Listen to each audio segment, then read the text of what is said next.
What's up, guys? I am Caleb Giddings. I'm Keith Finch. And I'm Jack. And Jack, what is your, actually, before I ask you this question, sponsors? Sponsors.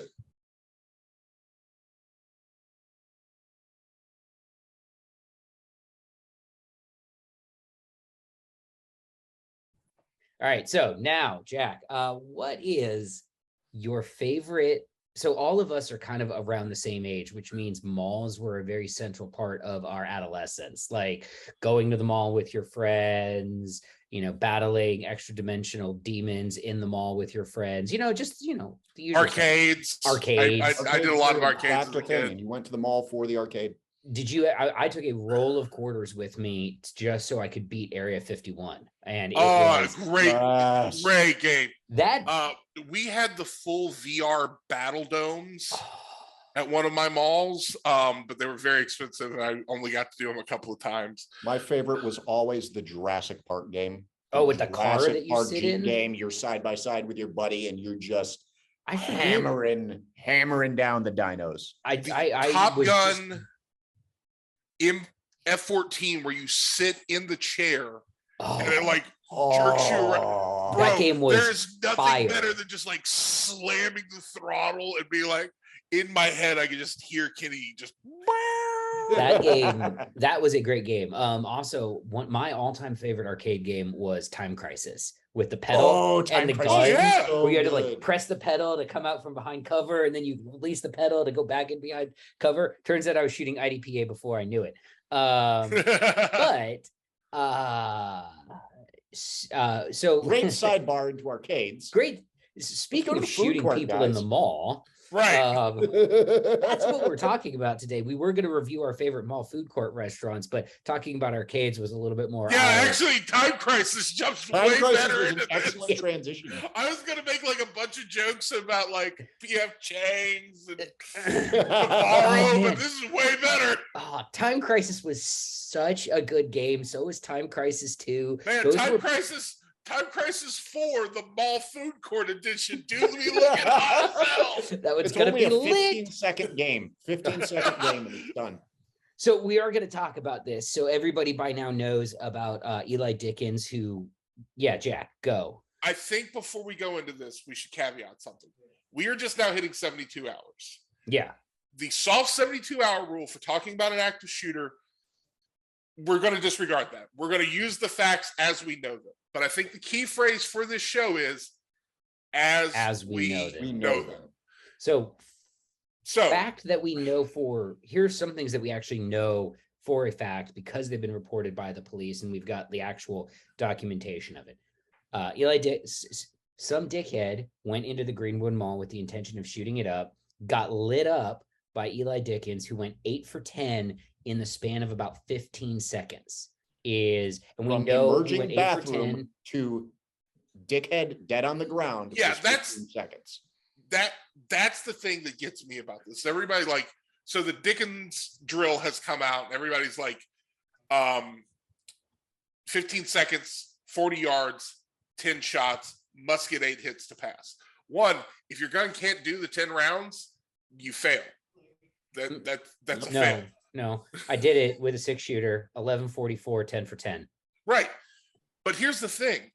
He didn't have 15 seconds. No. This guy walks out from him walking out 15 seconds later, he's dead. Which means awesome. Dickens heard shots, identified the threat, pushed his girlfriend to safety. Let's say he did that in 2 seconds. 2 seconds. Yeah. His reaction. He had a draw, which let's give him a second draw, the standard 1 second draw. So now we're at 12 seconds. All right, start his shooting at 12 seconds. All right, this guy was trying to go back into the bathroom at 15, which means the gunfire has stopped and he's dying. So that's another second off. He had 11 seconds. I know, it's so great. When you break the whole thing down, it's so good. Look, everything about this is so good. And it's obviously just entirely permeated our culture. And here's the best thing. And I'm going to say this right now. I hope that this Eli Dickens kid just doesn't, and I'm not saying this because I don't want him to become famous, but I hope his reaction to all of this is like neat, and then he just goes back to living his life. Yes, and I doesn't. I really want him to have a chill existence from now on out. Yeah, Like I I want do. like I wish that on him of all the things. yeah, and what I really don't want is for him to take the internet gun celebrity route of like, I was in a super lit gunfight, which he was in a super lit gunfight. And I don't need. And now I'm going to make this my entire personality. Right. I would like him to do an interview with us or Garantham, but us, not Garantham. I would also like him to do an interview with us. However, Mike's reach is a few more than us. I do. Six or seven more people subscribe to him. I do want to say, yeah, I want you to live. One dude, you're a hero. You did the thing. Yeah. You will go to whatever afterlife you choose as that. If they don't put a plaque of you in that mall, they're doing you dirty. I do want to know, did he ever have training? Now, what I can almost guarantee you, if this kid was carrying a gun, he's young, he's 22. 22, yeah, young man. This is an Instagram kid. Yeah, this guy grew up on the gun culture that we evolved. Like we're adulting. I don't know if he ever culture 2.0 started. I don't know if he ever watched if he ever went to a class, but I promise you he watches Grandson. Yeah, that's almost a guaranteed, like he watches Garanthem. I will confess a certain level of curiosity as to and it's because I'm a gear nerd, but I have a certain amount of curiosity as to what he was using. I mean, like I have only heard two names bandied about, but both of them, they said that there were dots. I believe that. I have heard that it was a Glock, and they just said a Glock, and then someone later said that there was an optic on it, and then I heard that it was a Springfield Hellcat with an optic. But I've heard optic twice. Let it be a Hellcat. Please let him. No, dude, you don't understand. Like, the Hellcat. I don't hate the Hellcat. No, I don't hate the Hellcat either. I've actually kind of like, I know I got this reputation for a while as like hating Springfield's guns. It's not that I never liked the XD. It's that the people that like the XD, I didn't like. Yeah. Which is a very different thing. And also XDs have come a long way since I was shitting on them publicly. So, but anyway, I like the Hellcat OSP. I've shot one a bunch, and it would bring just, oh God, radiant joy throughout my body if this kid dumped this guy with a not crappy, but like a tiny little, single stack red dot gun when everyone's like, gotta carry your full size Glock 34 with an extra 100. I'm gonna kick back about that, because this is one of those things that I think I personally looked at this. I was like, man, that's half the ammo in my gun. Yeah, for sure. Because I'm like, let me tell you what I did after this. Pulled out my Dark Star kangaroo pouch. Small plug here for Dark Star. We love Tom. Dark Star. Yay, Tom. And I slid another Glock 17 rounder with +2 extension right in that guy, and it's back in the rotation. I put another 365 mag on. Yeah. Like, 10. That's a lot of bullets. I am still carrying a revolver. That's a big dip in my ammo supply. I understand it. You carry a revolver. I definitely thought, like, man, if that went further. I'm not gonna lie though. He might have not have gone to slide lock on his OSP. We don't know which version of the Hellcat he had. I've heard Hellcat enough that I tend to think it's a Hellcat. We don't know which version he had, but because there is like a 15-shot version out there now, so he might have had that one. We don't know how close this kid was to slide lock, but going to slide lock after venting a guy with a rifle and not knowing if he's going to get back up is like a yeah. Oh no, it's spooky. And I will say, with the revolver that I carry a speed strip to do an admin reload, because as our mutual friend Tamara has said, I don't want to be standing in a parking lot at 2 a.m. waiting for the police to show up with an empty gun. Right, So, Yeah. Like I'm not saying the reload will happen. I'm not saying this changes everything forever. I'm saying for me personally, I looked at it and I said, I would like more bullets. And this is me getting more bullets. I concurred with Jack's assessment here going, look, it does not inconvenience me overly much to change my loadout from a standard 12 to 24. yeah, exactly. And Yeah. I mean, I've always, I always got to extra, you know what I should start doing? I should start carrying the speed strip and an ankle gun. I mean, the problem is I like pants. I'm not going to say no to the ankle J-frame. It's very classy. I like pants that fit my legs though, so it's tougher to get a J-frame under there when you're wearing. Well, I actually do leg day, so I have to have a bigger. You know, you can get fitted pants even if you have bulgy calves, and it just My calf is your waist. Let's start there. Like, well, we have to stack. I guarantee it's bigger than your thigh, so this does make sense. I don't know. I got thunder my thighs. flex calf is bigger than your thigh. My flexed thigh or my squishy thigh? Flex thigh. Flex. All right. We will measure. Yeah, we're gonna measure. We're gonna tape measure this in between now and the next. I'm still in a packed apartment. I don't know where my tape measure is. And we're gonna come back to this because I think my flex thigh is bigger than Jack's. Very important. All right, so speaking of other things that we don't know, let's talk about the shooting for a second because there's a lot of things that we don't know. You know, obviously we know he went 8 for 10. We know the time that the guy exited the bathroom to the approximate time that he went to hell, or whichever version. Oh, hell straight to hell. There was no passing the whole time, fucker. Yeah. This is what you get. He posted on 4chan. He's like, "This is a good day to die." It was for you. Yeah. But no, it wasn't a good day to die because a good day to die means you're dying with honor, right? Like the whole like Klingon a good day to die thing and all of the cultures that have that as part of their ethos. It's a good day to die if you're dying well. It's not a good day to die if you're a douchebag who walks into a mall to shoot innocent people and you get smoked by a kid wearing a J. Crew button down. Yeah, I had to look for him. I had to find his name's out there. I'm not going to repeat it. We don't do that here. Oh, fuck that guy. But hey, buddy, enjoy it. Yeah, enjoy it. Enjoy getting a pineapple shoved up your ass sideways by Hitler in hell. And your victims, I'm sorry. This is still a terrible event. I know we're hyped and everything. 3 people lost their lives that didn't need to. And it's that little shit's fault. Yeah. But it could have been 20. Every other person there that's alive needs to understand they're alive because Eliza said, "Fuck that sign.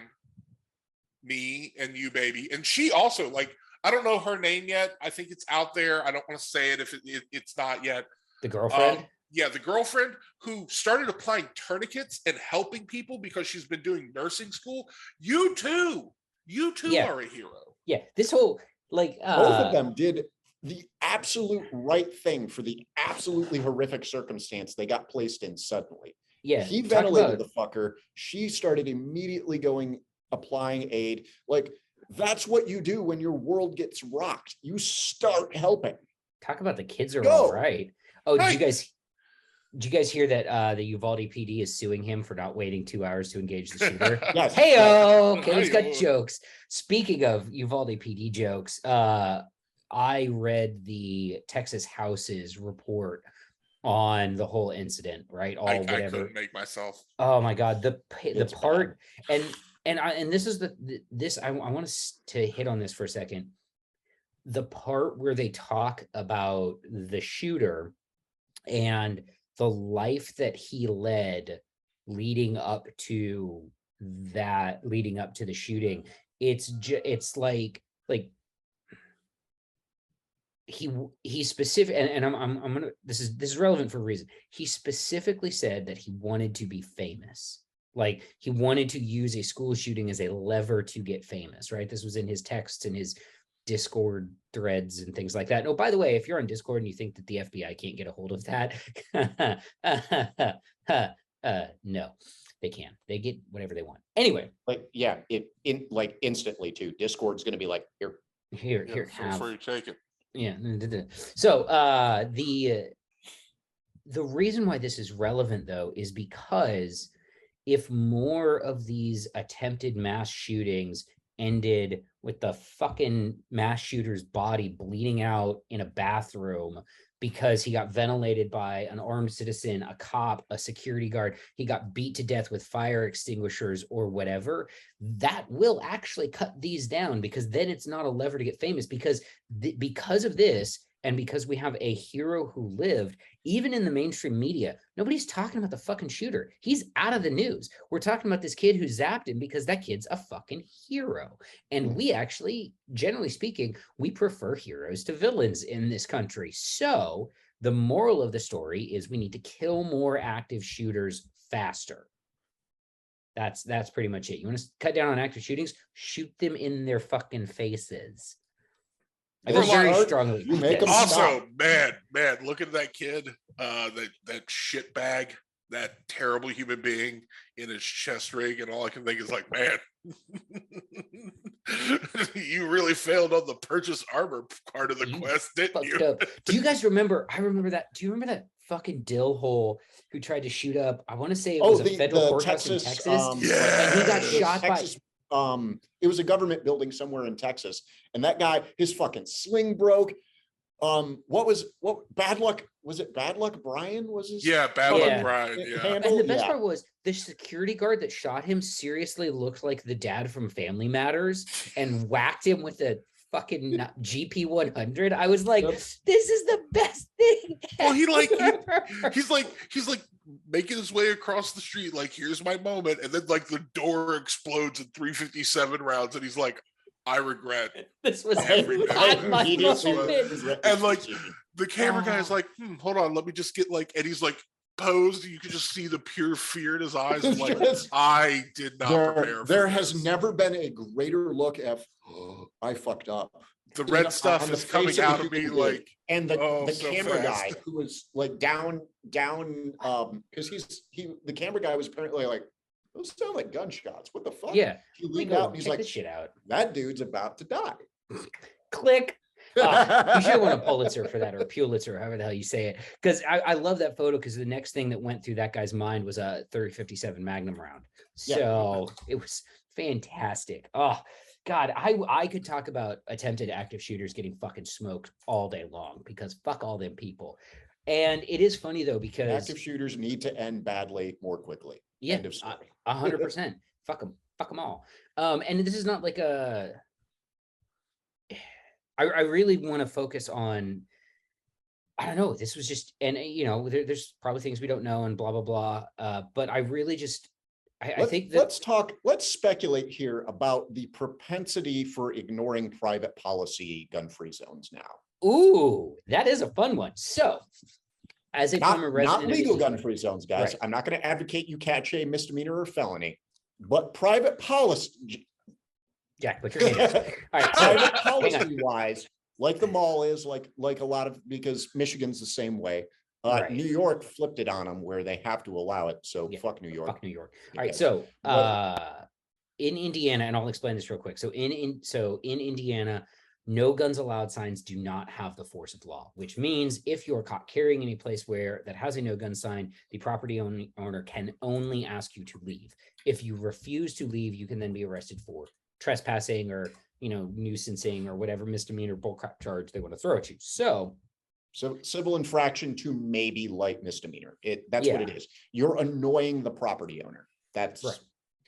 So which if the property owner asks you to leave for any reason, just leave. They own it. Like it's not worth the fucking deuces. Like, so Simon Malls, which is the largest which is one of the largest like owners of malls in the country, owns the Greenwood Mall. They also own the downtown Indianapolis mall called the Circle Center, which I've been to a lot with a gun most of the time. And they have signs that, you know, say, don't bring your guns here. And I will say this right up. Again, like Keith, I am not going to say out loud that you should carry your gun into places where there are force of law. However, I will also say this: no metal detectors and no pat down searches mean fuck your sign.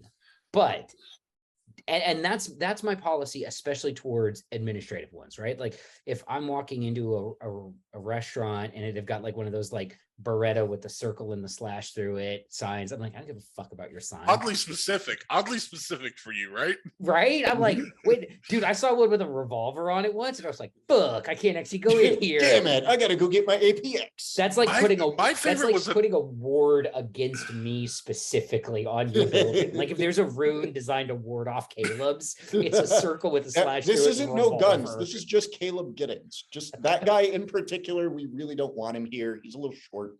My favorite was a very clear 44 auto mag. Right? And I'm like, I've seen that sign.